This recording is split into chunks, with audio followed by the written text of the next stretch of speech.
Hi hello friends, welcome to the G K smart circle YouTube channel. ಈಗ ನಾವು November 21, 2025ನೇ ಸಾಲಿನ ಪ್ರಮುಖ ಪ್ರಚಲಿತ ಘಟನೆಗಳನ್ನು ಕುರಿತು ಚರ್ಚೆ ಮಾಡೋಣ.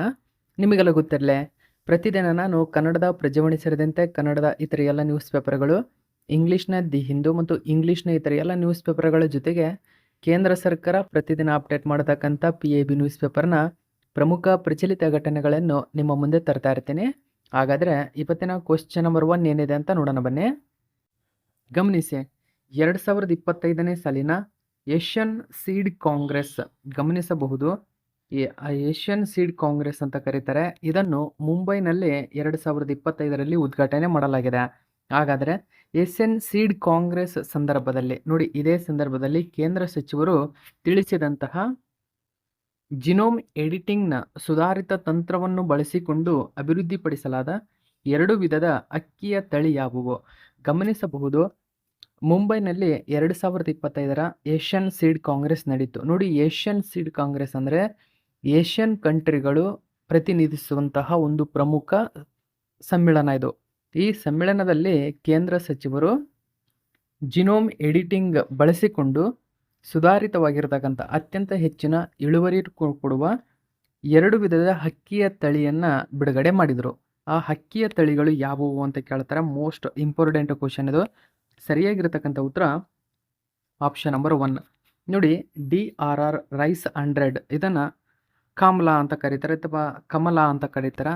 ಇನ್ನೊಂದು ಪುಸಾ DST ರೈಸ್ 1 ಅಂತ ಕರೀತಾರೆ. ಸೊ ಹಾಗಾದರೆ ಕಮಲಾ ಮತ್ತು ಪುಸಾ ಎಂಬುದು 2 ರೈಸ್ಗೆ ಅಥವಾ ಹಕ್ಕಿಗೆ ಸಂಬಂಧಪಟ್ಟಿರ್ತಕ್ಕಂಥ ತಳಿಗಳಾಗಿದ್ದಾವೆ. ಸೊ ಇದನ್ನು ನೀವು ಗಮನಿಸಬೇಕು. ಈ ಒಂದು ಮಾಹಿತಿ ನ್ಯೂಸ್ ಪೇಪರಲ್ಲಿ ಕೊಟ್ಟಿದ್ರು. ಸೊ ಇದನ್ನು ministry of agriculture and farmers welfare ಈ ವರ್ಷ ಏಷ್ಯನ್ ಸೀಡ್ ಕಾಂಗ್ರೆಸ್ಸನ್ನು ಭಾರತ ಆತಿಥ್ಯವನ್ನು ವಹಿಸಿದ. ಅದರಲ್ಲಿ ಮುಂಬೈ ಈ ವರ್ಷ ಆತಿಥ್ಯವನ್ನು ವಹಿಸಿರ್ತಕ್ಕಂಥ ನಗರ. ಹಾಗಾದರೆ ನೋಡಿ, 2025ರ ಏಷ್ಯನ್ ಸೀಡ್ ಕಾಂಗ್ರೆಸ್ ಎಲ್ಲಿ ನಡೀತು ಅಂತ ಕೇಳಿದರೆ ಭಾರತ ಆತಿಥ್ಯ ವಹಿಸಿತ್ತು. ಭಾರತದಲ್ಲಿ ಮುಂಬೈನಲ್ಲಿ ನಡೆದಿದೆ. ಇದರ ಬಗ್ಗೆ ಹೆಚ್ಚಿನ ಡೀಟೇಲ್ಸನ್ನು ನಾವು ತಿಳ್ಕೊಳ್ಳೋಣ. PIB ನ್ಯೂಸ್ ಪೇಪರ್ನಲ್ಲಿ ಈ ಒಂದು ಮಾಹಿತಿ ಕೊಟ್ಟಿದ್ರು. ನೋಡಿ, ಇದೇ ನವೆಂಬರ್ 17ರಿಂದ 21ರವರೆಗೆ ನಡೆಯಲಿರುವ ಏಷ್ಯನ್ ಸೀಡ್ ಕಾಂಗ್ರೆಸ್ ಅನ್ನು ಕೇಂದ್ರ ಕೃಷಿ ಮತ್ತು ರೈತರ ಕಲ್ಯಾಣ ಮತ್ತು ಗ್ರಾಮೀಣಾಭಿವೃದ್ಧಿ ಸಚಿವ ಶಿವರಾಜ್ ಸಿಂಗ್ ಚೌಹಾಣ್ ಮುಂಬೈನಲ್ಲಿ ಉದ್ಘಾಟಿಸಿದರು. ನೋಡಿ, ಶಿವರಾಜ್ ಸಿಂಗ್ ಚೌಹಾಣ್ರವರು ಈ ವರ್ಷದ ಏಷ್ಯನ್ ಸೀಡ್ ಕಾಂಗ್ರೆಸ್ನ ಥೀಮ್ ಏನು ಅಂತ ಕೇಳ್ತಾರೆ. ನೋಡಿ, theme sowing the seeds of prosperity through quality seeds ಎಂಬುದು ಅಂದರೆ ಗುಣಮಟ್ಟದ ಬೀಜಗಳ ಮೂಲಕ ಸಮೃದ್ಧಿಯ ಬೀಜಗಳನ್ನು ಬಿತ್ತನೆ ಮಾಡುವುದು ಎಂಬುದು ಈ ವರ್ಷದ ಥೀಮ್ ಆಗಿದೆ. ಇದೇ ಸಂದರ್ಭದಲ್ಲಿ ಕೇಂದ್ರ ಕೃಷಿ ಮತ್ತು ರೈತರ ಕಲ್ಯಾಣ ಸಚಿವಾಲಯವು ಪ್ರಾರಂಭಿಸಿದ ಸೇತಿ ಪೋರ್ಟಲ್ಗೆ ಲಾಗಿನ್ ಆಗುವಂತೆ, ಈ ಪೋರ್ಟಲ್ನಲ್ಲಿ ಲಭ್ಯವಿರುವ ಸೌಲಭ್ಯಗಳನ್ನು ಬಳಸಿಕೊಳ್ಳುವಂತೆ ಕೃಷಿ ಕ್ಷೇತ್ರದ ಪ್ರತಿಯೊಬ್ಬ ಪಾಲುದಾರರಿಗೆ ಶ್ರೀ ಶಿವರಾಜ್ ಸಿಂಗ್ ಚೌಹಾಣ್ ಮನವಿ ಮಾಡಿದರು. ನೋಡಿ, ಸಾತಿ ಪೋರ್ಟಲ್, ಈ ಪೋರ್ಟಲನ್ನು ಕೇಂದ್ರ ಕೃಷಿ ಮತ್ತು ರೈತ ಕಲ್ಯಾಣ ಸಚಿವಾಲಯ ಪ್ರಾರಂಭಿಸಿದೆ ಅಂತ ಗೊತ್ತಿರಬೇಕು. ಹಾಗಾದರೆ ಸಾತಿ ಪೋರ್ಟಲ್ ಯಾವುದಕ್ಕೆ ಸಂಬಂಧಪಟ್ಟಿದೆ? ಕೃಷಿ ಕ್ಷೇತ್ರಕ್ಕೆ ಸಂಬಂಧಪಟ್ಟಿದೆ. ಅಂದರೆ ಕೃಷಿ ಕ್ಷೇತ್ರಕ್ಕೆ ಸಂಬಂಧಪಟ್ಟಂತೆ ಯಾವ ಬೀಜಗಳನ್ನು ಬಿತ್ತನೆ ಮಾಡಬೇಕು ಮತ್ತು ಯಾವ ಋತುವಿನಲ್ಲಿ ಯಾವ ಬೀಜಗಳು ಯೂಸ್ ಆಗುತ್ತೆ, ಇಳುವರಿ ಯಾವ ಬೀಜಗಳು ಕೊಡ್ತವೆ, ಎಲ್ಲ ಮಾಹಿತಿ ಸಾತಿ ಪೋರ್ಟಲ್ ಹೊಂದಿರುತ್ತದೆ. ಲಾಗಿನ್ ಆಗಿ ನಿಮ್ಮ ಹೊಲದಲ್ಲಿರ್ತಕ್ಕಂಥ ಮಣ್ಣಿನ ಗುಣ ಯಾವುದು, ಆ ಮಣ್ಣಿಗೆ ಯಾವ ಒಂದು ಬೆಳೆ ಸೂಕ್ತ, ಎಲ್ಲ ಮಾಹಿತಿಯನ್ನು ಸಾತಿ ಪೋರ್ಟಲ್ ಒದಗಿಸುತ್ತದೆ. ಸೊ ಇದು ಮಾಹಿತಿ ನೆನಪಿರಬೇಕು ನಿಮಗೆ. ಇದೇ ಸಂದರ್ಭದಲ್ಲಿ ನೋಡಿ, DRR ರೈಸ್ 100 ಕಮಲಾ ಮತ್ತು ಪುಸಾ DST ರೈಸ್ 1 ಎಂಬ ಜಿನೋಮ್ ಎಡಿಟಿಂಗ್ನ ಸುಧಾರಿತ ತಂತ್ರವನ್ನು ಬಳಸಿಕೊಂಡು 2 ವಿಧದ ಅಕ್ಕಿಯನ್ನು ಅಭಿವೃದ್ಧಿಪಡಿಸಲಾಗಿದೆ. ಇವು ಕಡಿಮೆ ನೀರಿನ ಬಳಕೆಯೊಂದಿಗೆ ಉತ್ಪಾದಕತೆಯನ್ನು 19%ರಿಂದ 40% ಹೆಚ್ಚಿಸುತ್ತವೆ ಅಂತ ಹೇಳಿದ್ದಾರೆ. ಮತ್ತು ಇದು ಇಂಗಾಲದ ಹೊರಸೂಸುವಿಕೆಯನ್ನು ಕಡಿಮೆ ಮಾಡುತ್ತದೆ ಎಂದು ಅವರು ಮಾಹಿತಿಯನ್ನು ನೀಡಿದರು. So okay, Asian seed Congress ಇಷ್ಟೆಲ್ಲ ಮಾಹಿತಿಯನ್ನು ಒಳಗೊಂಡಿದೆ. ಇದು ಇಂಪಾರ್ಟೆಂಟ್ ಆಗುತ್ತೆ ಇದೆಲ್ಲ ಮಾಹಿತಿ. ಸೊ ಪಾಯಿಂಟ್ ವೈಸ್ ಇಂಪಾರ್ಟೆಂಟು, ನೆನಪಿಟ್ಕೋಬೇಕು ಇದನ್ನು. ನೆಕ್ಸ್ಟ್ 2ನೇ ಕ್ವಶನ್ ಗಮನಿಸಿ. ಇತ್ತೀಚೆಗೆ ಕೆಳಗಿನ ಯಾವ 2 ಆಫ್ರಿಕನ್ ದೇಶಗಳಲ್ಲಿ ರಿಫ್ಟ್ ವ್ಯಾಲಿ ಜ್ವರ RVF ದೃಢಪಟ್ಟಿದೆ ಎಂದು ವಿಶ್ವ ಆರೋಗ್ಯ ಸಂಸ್ಥೆ ತಿಳಿಸಿದೆ? ಓಕೆ, ಇದಕ್ಕೆ ಸರಿಯಾಗಿರತಕ್ಕಂಥ ಉತ್ತರ ಆಪ್ಷನ್ ನಂಬರ್ 4. ಮಾರಿಟೋನಿಯಾ ಮತ್ತು ಸೆನೆಗಲ್. ಮಾರಿಟೋನಿಯಾ ಮತ್ತು ಸೆನೆಗಲ್ನಲ್ಲಿ ರಿಫ್ಟ್ ವ್ಯಾಲಿ ಫೀವರ್ ಕಂಡುಬಂದಿದೆ. ಹಾಗಾದರೆ ಏನಿದು rift valley fever? The Hindu ಪೇಪರ್ನಲ್ಲಿ ಈ ಒಂದು ಮಾಹಿತಿ ಕೊಟ್ಟಿದ್ರು. ನೋಡಿ, ಮಾರಿಟೋನಿಯಾ ಮತ್ತು ಸೆನೆಗಲ್ನಲ್ಲಿ ಈ ಜ್ವರ ಏಕೈಕಿ ಕಾಣಿಸಿಕೊಂಡಿದೆ ಎಂದು WHO ದೃಢಪಡಿಸಿದೆ. ಹಾಗಾದರೆ ಈ RVF ಬಗ್ಗೆ ತಿಳ್ಕೊಳ್ಳೋಣ. RVF ಎಂಬುದು ಸೊಳ್ಳೆಯಿಂದ ಹರಡುವ ವೈರಲ್ ಕಾಯಿಲೆ. ಹಾಗಾದರೆ ಈಗ ನಿಮಗೆ ಗೊತ್ತಾಗಿದೆ, ಇದು ಸೊಳ್ಳೆಯಿಂದ ಹರಡುತ್ತದೆ, ಇದೊಂದು ವೈರಸ್ ಆಗಿದೆ. ಓಕೆ, ಇದು ಬ್ಯಾಕ್ಟೀರಿಯಾ ಅಲ್ಲ, ಫಂಗಿ ಅಲ್ಲ, ವೈರಸ್. ಇದು ಪ್ರಾಥಮಿಕವಾಗಿ ಜಾನುವಾರುಗಳ ಮೇಲೆ ಪರಿಣಾಮ ಬೀರುತ್ತದೆ. ನೋಡಿ, ಜಾನುವಾರುಗಳ ಮೇಲೆ ಪರಿಣಾಮ ಬೀರುತ್ತದೆ, ಆದರೆ ಸೋಂಕಿತ ಜಾನುವಾರು ಅಥವಾ ಪ್ರಾಣಿಗಳ ಸಂಪರ್ಕ ಅಥವಾ ಸೊಳ್ಳೆ ಕಡಿತದ ಮೂಲಕ ಮನುಷ್ಯರಿಗೂ ಕೂಡ ಈ ಸೋಂಕು ಹರಡುವ ಲಕ್ಷಣ ಇದೆ. ನೋಡಿ, ಇದು ಮುಖ್ಯವಾಗಿ ಪೆನುವಿರಿಡೆ ಅಂತ ಕರೀತಾರೆ. ಈ ಕುಟುಂಬಕ್ಕೆ ಸೇರಿದ ಫ್ಲೋವೋ ವೈರಸ್ನಿಂದ ಉಂಟಾಗುತ್ತದೆ. ಪ್ರಾಥಮಿಕವಾಗಿ ಕುರಿ, ಮೇಕೆ, ದನ ಮತ್ತು ಒಂಟೆಗಳಂತಹ ಪ್ರಾಣಿಗಳ ಮೇಲೆ ಇದು ಪರಿಣಾಮ ಬೀರುತ್ತದೆ. ಈ ವೈರಸ್ ವ್ಯಕ್ತಿಯಿಂದ ವ್ಯಕ್ತಿಗೆ ಹರಡುತ್ತದೆ ಎಂದು ಇದುವರೆಗೂ ಕಂಡು ಬಂದಿಲ್ಲ. ನೋಡಿ, ಪಾಯಿಂಟ್ಗಳೆಲ್ಲ ಇಂಪಾರ್ಟೆಂಟು. 1930ರ ದಶಕದಲ್ಲಿ ಆರಂಭದಲ್ಲಿ ಈ ರೋಗವನ್ನು ಮೊದಲು ಗುರುತಿಸಿದ ಕೀನ್ಯದ ರಿಫ್ಟ್ ವ್ಯಾಲಿಯಿಂದ ಈ ಹೆಸರನ್ನು ಪಡೆದುಕೊಳ್ಳಲಾಗಿದೆ. ಓಕೆ, ಕೀನ್ಯದ ರಿಫ್ಟ್ ವ್ಯಾಲಿ ಏನಿದೆ ಅಲ್ಲಿಂದ, ಅಂದರೆ ಮೊದಲು ಅಲ್ಲಿ ಈ ರೋಗ ಕಾಣಿಸಿಕೊಳ್ತು, ಅಲ್ಲಿಂದ ಈ ಹೆಸರು ಬಂದಿರತಕ್ಕಂಥದ್ದು. ಓಕೆ, ನೆಕ್ಸ್ಟ್ 3ನೇ ಕ್ವಶನನ್ನು ಗಮನಿಸಬಹುದು. ಇತ್ತೀಚೆಗೆ 21ನೇ ಕಂತಿನ PM ಕಿಸಾನ್ ಸಮ್ಮಾನ್ ನಿಧಿಯ ಯೋಜನೆಯ ಹಣವನ್ನು ರೈತರ ಖಾತೆಗೆ ಜಮಾ ಮಾಡಲಾಗಿದೆ. ಹಾಗಾದರೆ ಈ ಯೋಜನೆ ಅಡಿಯಲ್ಲಿ ಪ್ರತಿ ರೈತರಿಗೆ ಎಷ್ಟು ಮೊತ್ತದ ಹಣ ಸಿಗಲಿದೆ? ಸರಿಯಾದಂಥ ಉತ್ತರ 6,000. ಹಾಗಾದರೆ ಏನಿದು PM ಕಿಸಾನ್ ಸಮ್ಮಾನ್ ನಿಧಿ ಅಥವಾ PM ಕಿಸಾನ್ ಯೋಜನೆ? ಈ ಎಲ್ಲ ಡೀಟೇಲ್ಸನ್ನು ಮಾಹಿತಿ ತಿಳ್ಕೊಳ್ಳೋಣ. ಕನ್ನಡದ ನ್ಯೂಸ್ ಪೇಪರಲ್ಲಿ ಈ ಒಂದು ಮಾಹಿತಿ ಕೊಟ್ಟಿದ್ರು.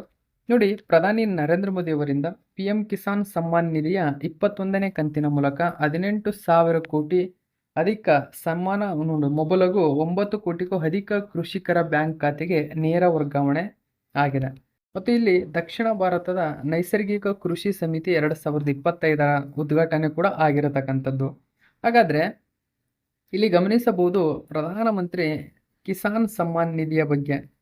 ಏನಿದು ಪ್ರಧಾನಮಂತ್ರಿ ಕಿಸಾನ್ ಸಮ್ಮಾನ್ ನಿಧಿ? ಕೃಷಿಯಲ್ಲಿ ಅಭೂತಪೂರ್ವ ಪ್ರಯೋಜನಗಳು ಕೊಟ್ಟಿದ್ದಾರೆ ಮತ್ತು ಕೃಷಿ ಕ್ಷೇತ್ರದ ಐತಿಹಾಸಿಕ ಹೂಡಿಕೆ ಎಲ್ಲ ಮಾಹಿತಿ ಇದರಲ್ಲಿ ಒಳಗೊಂಡಿದೆ. ಓಕೆ, ಸೊ ಇಲ್ಲಿ ಮುಖ್ಯವಾಗಿ ನಾವು ಈ ಪಾಯಿಂಟನ್ನು ಗಮನಿಸೋಣ. ನೋಡಿ, 21ನೇ ಕಂತು ಬಿಡುಗಡೆಯಾಗಿದೆ. ಹಾಗಾದರೆ PM ಕಿಸಾನ್ ಯೋಜನೆ ಬಗ್ಗೆ ನೋಡಿ.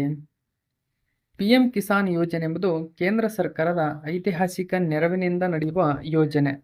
ಇದರ ಅಡಿಯಲ್ಲಿ ಅರ್ಹ ರೈತರಿಗೆ ವಾರ್ಷಿಕವಾಗಿ 6,000 ರೂಪಾಯಿ ನೀಡಲಾಗುತ್ತದೆ. ಪ್ರತಿ 4 ತಿಂಗಳಿಗೊಮ್ಮೆ 2,000 ರೂಪಾಯಿ ಮೂಲಕ 3 ಕಂತುಗಳಲ್ಲಿ ನೇರವಾಗಿ ರೈತರ ಖಾತೆಗೆ ಜಮೆ ಮಾಡಲಾಗುತ್ತದೆ. ನೋಡಿ, 4 ತಿಂಗಳಿಗೊಮ್ಮೆ, 4 ತಿಂಗಳಿಗೊಮ್ಮೆ, 8 ತಿಂಗಳಲ್ಲಿ ಮತ್ತು 12 ತಿಂಗಳಲ್ಲಿ, ಹೀಗೆ 4 ತಿಂಗಳಿಗೊಮ್ಮೆ 2,000 ಕೊಡಲಾಗುತ್ತದೆ. ಈ 2,000ದಿಂದ ಯಾಕೆ ಕೊಡಲಾಗುತ್ತೆ ಅಂದರೆ, ಸೊ ಆ ಸಮಯದಲ್ಲಿ ಋತುವಿನ ಆರಂಭ ಅದು. ಆ ಸಮಯದಲ್ಲಿ ಅಂದರೆ ಈಗ ನೋಡಿ, ಕಂತು ಬಿಡುಗಡೆಯಾಗಿದೆ ಜೂನ್. ಓಕೆ, ಅಂದರೆ ನವೆಂಬರ್ ಇದು. ಅಂದರೆ ಇದು ಒಂದು ಕಾಲದಲ್ಲಿ ಋತುವಿನ ಆರಂಭ ಕೆಲವೊಂದು ಸ್ಥಳಗಳಲ್ಲಿ. ಆ ಸಮಯದಲ್ಲಿ ಬೀಜ ಗೊಬ್ಬರ, ಅಂದರೆ ಇಲ್ಲಿ ಏನು ಚಳಿಗಾಲ ಮತ್ತು ಆರಂಭವಾಗ್ತಕ್ಕಂಥದ್ದು, ಈ ಕಾಲದಲ್ಲಿ ಕೆಲವೊಂದು ಬೆಳೆಗಳನ್ನು ಬೆಳೆಯಲಾಗುತ್ತದೆ. ಸೊ ಅವಕ್ಕೆ ಸಂಬಂಧಪಟ್ಟಂತೆ ಬೀಜ ಗೊಬ್ಬರ ಆಗಿರ್ಬೋದು ಮತ್ತು ಹೊಲ ಉಳುಮೆ ಮಾಡೋಕ್ಕೆ ಯೂಸ್ ಆಗಲಿಕ್ಕೆ ಈ ಕಂತನ್ನು ಬಿಡುಗಡೆ ಮಾಡಿರ್ತಕ್ಕಂಥದ್ದು. ಓಕೆ, ಹಾಗಾದರೆ ಈ ಪ್ರಧಾನಮಂತ್ರಿ ಕಿಸಾನ್ ಸಮ್ಮಾನ್ ನಿಧಿ, ಸೊ ಇದೊಂದು ಕೇಂದ್ರ ವಲಯದ ಯೋಜನೆ. ಡಿಸೆಂಬರ್ 2018ರಲ್ಲಿ ಇದನ್ನು ಪ್ರಾರಂಭಿಸಲಾಗಿದೆ. ಭಾರತ ಸರ್ಕಾರದಿಂದ 100% ಧನ ಸಹಾಯ ಇದೆ. ನೋಡಿ, ಯಾವುದೇ ರಾಜ್ಯ ಸರ್ಕಾರದ ಧನ ಸಹಾಯ ಇದಕ್ಕಿಲ್ಲ. ಕೇಂದ್ರ ಸರ್ಕಾರವೇ ನೇರವಾಗಿ ಈ ಹಣವನ್ನು ರೈತರಿಗೆ ಕೊಡುತ್ತದೆ. ಅರ್ಹತೆ ಏನಿರಬೇಕು ರೈತರಿಗೆ ಈ ಯೋಜನೆಯಿಂದ ಲಾಭ ಪಡೆಯಲು? ನೋಡಿ, ಆ ರೈತ ಸಾಗುವಳಿ ಭೂಮಿಯನ್ನು ತಮ್ಮ ಹೆಸರಿನಲ್ಲಿ ಹೊಂದಿರುವ ಎಲ್ಲ ಭೂ ಹಿಡುವಳಿ ರೈತರ ಕುಟುಂಬಗಳು ಈ ಯೋಜನೆಯನ್ನು ಪಡಿತವೆ. ನೋಡಿ, ಆ ಒಬ್ಬ ರೈತನ ಹೆಸರಿನಲ್ಲಿ ಭೂಮಿ ಇರಬೇಕು, ಅಂಥ ರೈತನಿಗೆ ಮಾತ್ರ ಈ ಯೋಜನೆ ಲಭಿಸುತ್ತದೆ. ಅನುಷ್ಠಾನ ಸಂಸ್ಥೆ ಯಾವುದು ಅನುಷ್ಠಾನ ಮಾಡುತ್ತದೆ? ಕೃಷಿ ಮತ್ತು ರೈತರ ಕಲ್ಯಾಣ ಸಚಿವಾಲಯದ ಅಡಿಯಲ್ಲಿರುವ ಕೃಷಿ ಮತ್ತು ರೈತರ ಕಲ್ಯಾಣ ಇಲಾಖೆ ಈ ಯೋಜನೆಯನ್ನು ಅನುಷ್ಠಾನ ಮಾಡುತ್ತದೆ. ಓಕೆ, ನೆಕ್ಸ್ಟ್ 4ನೇ ಕ್ವಶನ್ ಗಮನಿಸಿ. ಇತ್ತೀಚೆಗೆ ಈ ಜಾಗೃತಿ ವೇದಿಕೆ, ನೋಡಿ, ಈ ಜಾಗೃತಿ ಪ್ಲಾಟ್ಫಾರ್ಮ್ 2,00,000 ಬಳಕೆದಾರರನ್ನ ದಾಟಿದೆ ಎಂದು ಕೇಂದ್ರ ಸರ್ಕಾರ ತಿಳಿಸಿದೆ. ದಾಟಿದೆ ಅಂತ ಮಾಡ್ಕೊಳ್ಳಿ. ಓಕೆ. 2,00,000 ಬಳಕೆದಾರರನ್ನ ದಾಟಿದೆ. ಹಾಗಾದ್ರೆ ಈ ವೇದಿಕೆ ಯಾವ ಸಚಿವಾಲಯದ ಉಪಕ್ರಮ? ನೋಡಿ, ಯಾವ ಸಚಿವಾಲಯದ ಉಪಕ್ರಮ ಅಂದ್ರೆ option number 2 ministry of consumer affairs, food and public distribution ಅಂತ ಕರೀತಾರೆ. ಓಕೆ. ಆದರೆ ಗ್ರಾಹಕ ವ್ಯವಹಾರಗಳು ಸಚಿವಾಲಯ, ಸಾರ್ವಜನಿಕ ಸಚಿವಾಲಯ ಮತ್ತು ಆಹಾರ ಎಲ್ಲ ಒಳಗೊಂಡಿರ್ತಕ್ಕಂಥ ಈ ಸಚಿವಾಲಯ ಈ ಜಾಗೃತಿ ವೇದಿಕೆಯನ್ನ ಜಾರಿಗೆ ತಂದಿದೆ. ಹಾಗಾದ್ರೆ ಏನಿದು ಈ ಜಾಗೃತಿ? ಎಲ್ಲ ಡೀಟೇಲ್ಸ್ ಅನ್ನ ತಿಳ್ಕೊಳ್ಳೋಣ. ಈ ವೇದಿಕೆ ಜನವರಿ 1, 2025ರಂದು ಪ್ರಾರಂಭವಾಗಿದ್ದರಿಂದ ಈ ವೇದಿಕೆಯು 2,00,000 ಬಳಕೆದಾರರನ್ನ ದಾಟಿದೆ ಎಂದು ಇದೀಗ ನ್ಯೂಸ್ ಪೇಪರ್ ಅಲ್ಲಿ ಬಂದಿದೆ. PIB ನ್ಯೂಸ್ ಪೇಪರ್ ಅಲ್ಲೇ ಬಿಡುಗಡೆಯಾಗಿದೆ. ಹಾಗಾದ್ರೆ ಈ ಜಾಗೃತಿ ಪ್ಲಾಟ್ಫಾರ್ಮ್ ಏನಿದೆ, ಇದು ಜನವರಿ 1, 2025ರಂದು ಲಾಂಚ್ ಆಗಿದೆ. ನೋಡಿ, ಜನವರಿ ತಿಂಗಳಲ್ಲಿ ಜಾರಿಯಾಗಿರತಕ್ಕಂಥದ್ದು ಇದು. ಈ ಜಾಗೃತಿ ಎಂಬುದು ಗ್ರಾಹಕ ವ್ಯವಹಾರಗಳು, ಆಹಾರ ಮತ್ತು ಸಾರ್ವಜನಿಕ ವಿತರಣಾ ಸಚಿವಾಲಯದ ಅಡಿಯಲ್ಲಿ ಬರುವಂತಹ ಗ್ರಾಹಕ ವ್ಯವಹಾರಗಳ ಇಲಾಖೆಯ ಪ್ರಮುಖ ಉಪಕ್ರಮವಾಗಿದೆ. ಇದು ಪೂರ್ಣ ಪ್ರಮಾಣದಲ್ಲಿ ಡಿಜಿಟಲ್ ಪ್ರವೇಶದ ಮೂಲಕ ಭಾರತದ ಗ್ರಾಹಕ ವಿವಾದ ಪರಿಹಾರ ವ್ಯವಸ್ಥೆಯನ್ನ ಬಲಪಡಿಸುತ್ತದೆ. ಜೊತೆಗೆ ಇದು ಒಳಗೊಳ್ಳುವಿಕೆಗಾಗಿ ಬಹುಭಾಷಾ ಬೆಂಬಲ ಮತ್ತು ಪ್ರವೇಶ ಸಾಧನಗಳನ್ನ ನೀಡುತ್ತದೆ. ಇಲ್ಲಿ ನೋಡಿ, ಇದೊಂದು ಡಿಜಿಟಲ್ ರೂಪದಲ್ಲಿದ್ದು ಗ್ರಾಹಕರಿಗೆ ಸಂಬಂಧಪಟ್ಟಂತಹ ವಿವಾದಗಳೇನಿದ್ರೆ ಅದನ್ನ ಇದರ ಮೂಲಕ ದೂರು ಸಲ್ಲಿಸಬಹುದು. ಸೊ ಇದು ಎಲ್ಲ ಭಾಷೆಗಳಲ್ಲೂ ಲಭ್ಯವಿದೆ. ಬಹುಭಾಷಾ ಮಾದರಿ ಇದು ಗ್ರಾಹಕರು ದೂರುಗಳನ್ನು, ಪ್ರಕರಣಗಳನ್ನು, ತೀರ್ಪುಗಳಿಗಾಗಿ ಎಲ್ಲ ರೀತಿಯ ಸ್ಮಾರ್ಟ್ ಹುಡುಕಾಟವನ್ನ ಈ ಜಾಗೃತಿ ಪ್ಲಾಟ್ಫಾರ್ಮ್ ಅಲ್ಲಿ ನೋಡಬಹುದಾಗಿದೆ. ಇದು ಮುಖ್ಯವಾಗಿ ಅನಿವಾಸಿ ಭಾರತೀಯರು ಮತ್ತು ನಾಗರಿಕರು ಸುರಕ್ಷಿತ ಪ್ರವೇಶದೊಂದಿಗೆ ಎಲ್ಲಿಂದಲಾದರೂ ಪ್ರಕರಣಗಳನ್ನ ಸಲ್ಲಿಸಲು ಮತ್ತು ಮೇಲ್ವಿಚಾರಣೆ ಮಾಡಲು ಅನುವು ಮಾಡಿಕೊಡುತ್ತದೆ. ನೋಡಿ, ಒಬ್ಬ ಅನಿವಾಸಿ ಭಾರತವನ್ನ ಬಿಟ್ಟು ಬೇರೆ ಯಾವುದೇ ದೇಶದಲ್ಲಿರ್ತಕ್ಕಂಥ ಒಬ್ಬ ವ್ಯಕ್ತಿ, ಆತನು ಕೂಡ ಈ ಜಾಗೃತಿ ವೇದಿಕೆಯ ಮೂಲಕ ದೂರನ್ನ ಸಲ್ಲಿಸಬಹುದು. ಇದು ಆನ್ಲೈನ್ನಲ್ಲಿ ಸರಳ, ವೇಗದ, ವೆಚ್ಚ ಪರಿಣಾಮಕಾರಿ ಗ್ರಾಹಕ ವಿವಾದ ಪರಿಹಾರವನ್ನ ಖಚಿತಪಡಿಸುತ್ತದೆ. ಓಕೆ. ಸೊ ಇಷ್ಟು ಮಾಹಿತಿ ನೆನಪಿರಬೇಕು ಇದರ ಬಗ್ಗೆ. ನೆಕ್ಸ್ಟ್ 5ನೇ ಕ್ವಶನ್ ಗಮನಿಸಿ. ಬೆಂಗಳೂರು ತಂತ್ರಜ್ಞಾನ ಶೃಂಗಸಭೆಯಲ್ಲಿ ರಾಜ್ಯದ ಯುವಕರಿಗೆ ಕೃತಕ ಬುದ್ಧಿಮತ್ತೆ, ಸೈಬರ್ ಸುರಕ್ಷತೆ, ಡಾಟಾ ಸೈನ್ಸ್ ತರಬೇತಿ ನೀಡಲು ಕರ್ನಾಟಕ ಸರ್ಕಾರವು ಕೆಳಗಿನ ಯಾವ ಹೆಸರಿನ ಯೋಜನೆಯನ್ನು ಘೋಷಿಸಿದೆ? ತುಂಬಾನೇ ಇಂಪಾರ್ಟೆಂಟ್ ಆಗಿರತಕ್ಕಂಥ ಒಂದು ಕ್ವಶನ್ ಇದು. ಸರಿಯಾದಂಥ ಉತ್ತರ ನಿಪುಣ ಕರ್ನಾಟಕ. ಆಪ್ಷನ್ ನಂಬರ್ 3 ಸರಿಯಾಗಿದೆ. ಏನಿದು ನಿಪುಣ ಕರ್ನಾಟಕ? ನೋಡಿ, ಬೆಂಗಳೂರು ತಂತ್ರಜ್ಞಾನ ಶೃಂಗಸಭೆ ಇಲ್ಲಿ ನಿಪುಣ ಕರ್ನಾಟಕ ಯೋಜನೆಯನ್ನ ಪ್ರಕಟಿಸಲಾಗಿದೆ ಕರ್ನಾಟಕ ಸರ್ಕಾರದಿಂದ. ಹಾಗಾದ್ರೆ ಏನಿದು ನಿಪುಣ ಕರ್ನಾಟಕ ಯೋಜನೆ? 2 ದಿನ IT, BT ಮತ್ತು ವಿಜ್ಞಾನ ಮತ್ತು ತಂತ್ರಜ್ಞಾನ ಇಲಾಖೆಯ ಕೃತಕ ಬುದ್ಧಿಮತ್ತೆ, ಸೈಬರ್ ಸುರಕ್ಷತೆ, ಡೇಟಾ ಸೈನ್ಸ್ಗಳಲ್ಲಿ ತರಬೇತಿ ನೀಡಲು ನಿಪುಣ ಕರ್ನಾಟಕ ಯೋಜನೆಯನ್ನ ಘೋಷಿಸಲಾಗಿದೆ. ಈ ಯೋಜನೆ 4,000 ಯುವ ಜನರ ವೃತ್ತಿ ಕೌಶಲ್ಯ ಹೆಚ್ಚಿಸಲಿದೆ. ಪ್ರತಿಷ್ಠಿತ ಕಾರ್ಪೊರೇಟ್ಗಳಾದ ಕ್ಯಾಪ್ಜೆಮಿನಿ, ವೆಲ್ಸ್ ಫಾರ್ಗೋ, ಸ್ಟ್ಯಾಂಡರ್ಡ್ ಚಾರ್ಟರ್ಡ್, ಸುಮೇರಿ ಕಂಪನಿಗಳ ಉದ್ಯೋಗಿಗಳು ತರಬೇತಿ ನೀಡಲಿದ್ದಾರೆ. ICT ಅಕಾಡೆಮಿ ಆಗಿರ್ಬೋದು, ARWS ಆಗಿರ್ಬೋದು, FUEAL ಆಗಿರ್ಬೋದು, AISECET ಆಗಿರ್ಬೋದು, ಇವು ಪಾಲುದಾರ ಸಂಸ್ಥೆಗಳು, ತರಬೇತಿ ನೀಡಲು ಪಾಲುದಾರ ಸಂಸ್ಥೆಗಳಿವು. ನೋಡಿ, 4,000 ಯುವ ಜನರ ವೃತ್ತಿ ಕೌಶಲ್ಯ ಇದರಿಂದ ಹೆಚ್ಚಳವಾಗ್ತಾ ಇದೆ. ಸೊ ಯಾರ್ಯಾರು ಇಲ್ಲಿ ತರಬೇತಿ ನೀಡಲಿದ್ದಾರೆ ಎಂಬುದು ಕೂಡ ಕೊಟ್ಟಿದ್ದಾರೆ. ಎಲ್ಲ ಮಾಹಿತಿ ನೆನಪಿರಬೇಕು. ಜೊತೆಗೆ ವಿಶ್ವದ 5ನೇ ಅತಿದೊಡ್ಡ ಯೂನಿಕಾರ್ನ್ ಶಕ್ತಿ ಕೇಂದ್ರವಾಗಿ ನಮ್ಮ ಬೆಂಗಳೂರು ಬೆಳೆದಿದೆ. ಅಲ್ಲಿ ಗಮನಿಸಬಹುದು ನೀವು, ವಿಶ್ವದ 5ನೇ ಅತಿದೊಡ್ಡ ಯೂನಿಕಾರ್ನ್ ಶಕ್ತಿ ಕೇಂದ್ರ ನಮ್ಮ ಬೆಂಗಳೂರು. ಜೊತೆಗೆ $1 ಶತಕೋಟಿ ಮೊತ್ತದ ವಹಿವಾಟು ನಡೆಸುವ ಯೂನಿಕಾರ್ನ್ ಆಗಿದೆ. ನೋಡಿ, $1 ಶತಕೋಟಿ, 100 ಬಿಲಿಯನ್ ಗಮನಿಸಬಹುದು ನೀವು. $1 ಶತಕೋಟಿ ಮೊತ್ತದ ವಹಿವಾಟು ನಡೆಸುವ ಯೂನಿಕಾರ್ನ್ ಆಗಿದೆ. ಮುಖ್ಯವಾಗಿ 53 ನವೋದ್ಯಮ ಬೆಂಗಳೂರಿನಲ್ಲಿ ಕಾರ್ಯನಿರ್ವಹಿಸ್ತಾ ಇದ್ದಾವೆ. ಇವುಗಳ ಒಟ್ಟಾರೆ ವಹಿವಾಟಿನ ಮೊತ್ತ ಅಂದಾಜು 1.70 ಲಕ್ಷ ಕೋಟಿ ರೂಪಾಯಿ ಆಗಿದೆ. ದೇಶದ ಒಟ್ಟಾರೆ ಯೂನಿಕಾರ್ನ್ ಮೌಲ್ಯಕ್ಕೆ ಬೆಂಗಳೂರು ಯೂನಿಕಾರ್ನ್ಗಳ ಕೊಡುಗೆ 42% ನೋಡಿ ಈ ಪಾಯಿಂಟ್ ಏನಿದೆ ಇಲ್ಲಿಂದ ಇಲ್ಲಿಗೆ ಅತ್ಯಂತ ಪ್ರಮುಖವಾಗಿರತಕ್ಕಂಥದ್ದು, ತುಂಬಾನೇ ಇಂಪಾರ್ಟೆಂಟ್ ಇದು. ಓಕೆ, ವಿಶ್ವದ 5ನೇ ಅತಿ ದೊಡ್ಡ ಯೂನಿಕಾರ್ನ್ ಶಕ್ತಿ ಕೇಂದ್ರ $100 ಕೋಟಿ ವಹಿವಾಟು ನಡೆಸುತ್ತದೆ. ಇಲ್ಲಿ 53 ನವೋದ್ಯಮ ಬೆಂಗಳೂರಿನಲ್ಲಿದ್ದಾವೆ, ಇದನ್ನು ಗಮನಿಸಬೇಕು. ಓಕೆ, ಸೊ ಬೆಂಗಳೂರು ಯೂನಿಕಾರ್ನ್ಗಳ ಒಟ್ಟು ಕೊಡುಗೆ ಎಷ್ಟು ಅಂತ ಕೇಳಿದ್ರೆ 42%. ಸೊ ಇದನ್ನೆಲ್ಲ ನೀವು ಗಮನಿಸಬೇಕಾಗುತ್ತೆ. ನೆಕ್ಸ್ಟ್ 6ನೇ ಕ್ವಶನ್ ಗಮನಿಸಿ. ಟೋಕಿಯೋದಲ್ಲಿ ನಡೆದಂತಹ 2025ರ ಡೀಪ್ಲಂಪಿಕ್ಸ್, ನೋಡಿ ಗಮನಿಸಬಹುದು, ಇಂಗ್ಲಿಷಲ್ಲಿ ನೋಡ್ಕೊಳ್ಳಿ ಇದನ್ನ. ಡೀಪ್ಲಂಪಿಕ್ಸ್ ಅಂತ ಕರೀತಾರೆ. ಡೀಪ್ಲಂಪಿಕ್ಸ್ನಲ್ಲಿ ಏರ್ ರೈಫಲ್ ವಿಭಾಗದಲ್ಲಿ ಚಿನ್ನದ ಪದಕವನ್ನು ಕೆಳಗಿನ ಯಾರು ಪಡೆದಿದ್ದಾರೆ? ಇದಕ್ಕೆ ಸರಿಯಾಗಿರತಕ್ಕಂಥ ಉತ್ತರ ಧನುಷ್ ಶ್ರೀಕಾಂತ್, ಆಪ್ಷನ್ ನಂಬರ್ 4 ಸರಿಯಾಗಿದೆ. ಇವರು ಈ ಒಂದು ಕ್ರೀಡಾಕೂಟದಲ್ಲಿ ಇತಿಹಾಸವನ್ನ ನಿರ್ಮಿಸಿದ್ದಾರೆ. ಗಮನಿಸಿ, ನ್ಯೂಸ್ ಪೇಪರ್ ಅಲ್ಲಿ ಒಂದು ಮಾಹಿತಿ ಕೊಟ್ಟಿದ್ದಾರೆ. ಇಂಡಿಯಾ ವಿನ್ ಗೋಲ್ಡ್ ಇನ್ ಮಿಕ್ಸ್ಡ್, ನೋಡಿ 10 ಮೀಟರ್ ಏರ್ ರೈಫಲ್ ಅಟ್ 2025 ಡೀಪ್ಲಂಪಿಕ್ಸ್. ಹಾಗಾದ್ರೆ ಎಲ್ಲಿ ನಡೆದಿದೆ ಈ ಕ್ರೀಡಾಕೂಟ, ಇದರಲ್ಲಿ ಭಾರತದ ಸಾಧನೆ ಏನು, ಈ ಎಲ್ಲ ಡೀಟೇಲ್ಸ್ ಅನ್ನ ನಾನು ತಿಳಿಸ್ಕೊಡ್ತೇನೆ. ಟೋಕಿಯೋದಲ್ಲಿ ನಡೆದಿದೆ. ನೋಡಿ, ಜಪಾನ್ನ ಟೋಕಿಯೋದಲ್ಲಿ ನಡೆದ 2025ರ ಡೀಪ್ಲಂಪಿಕ್ಸ್ ನಲ್ಲಿ ಧನುಷ್ ಶ್ರೀಕಾಂತ್ ಏರ್ ರೈಫಲ್ ವಿಭಾಗದಲ್ಲಿ ಚಿನ್ನದ ಪದಕ ಪಡೆದರು.